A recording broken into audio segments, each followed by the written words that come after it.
The layers are all loose along the sides, so you can zigzag all around to hold in place. Clip the sides together and you can set the zigzag stitch to about 4 and 4. This narrow zigzag should go over the edges and measure less than 1/4 of an inch wide. We don't want it to show after adding the binding. This step will just make it a little bit easier when we fold the binding over. I'm using this side as my main fabric, so I want to start attaching my binding from the other side. Match the edges of the binding to the edge of the pad, starting from the center of one side. About 6 inches from the center, clip all the layers together. We'll stitch the binding all around and stop 6 inches from the center. Place a clip at that mark.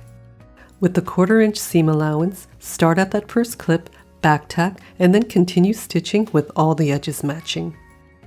At all the corners, you're going to stop 1/4 of an inch from the edge, and then you're going to pivot and then stitch to the corner. Continue stitching about 2 inches and then trim, leaving a 1/2 inch tail. Fold your binding up so that you have a 45-degree angle right to the corner and your outer edges form a straight line. Fold the binding back down so that the fold is in line with the top edge and the side edges match as well. Start your next line of stitching just slightly down from the top. Back tack and then repeat for all the sides and corners. When you get to the second clip, back tack and remove. To join the binding, open up the end and pin it so that it stays flat. Fold up the excess out of your way, pull over the other end, place it on top, open it up, and then fold the end over 1/2 an inch. Follow the fold to mark on the bottom piece and then cut along the line. Fold up the corner of the pad, then put the ends right sides together just like the other seams. Again, stitch with a 1/4 inch seam allowance, press, trim, and finish stitching it onto the pad.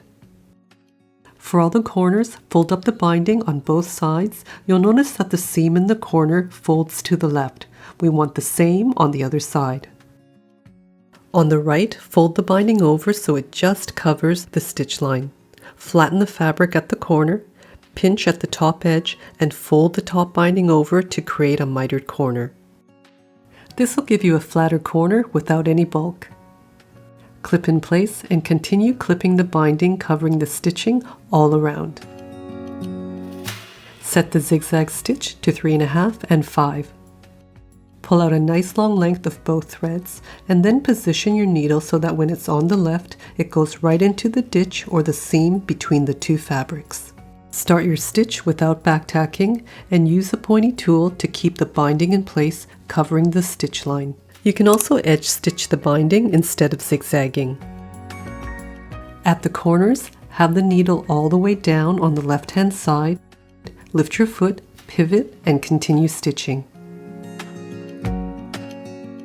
To finish the stitching, don't back tack, just overlap one zigzag stitch.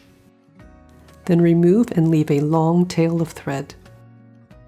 On the underside, pull on the bobbin threads until the top threads loop through. Then use something pointy to pull them right through. Separate so you have 2 threads on each side and then tie a double knot. Thread a needle with the 2 strands and stitch through the seam and out the binding. Repeat, trim, and you're left with a really nice finish.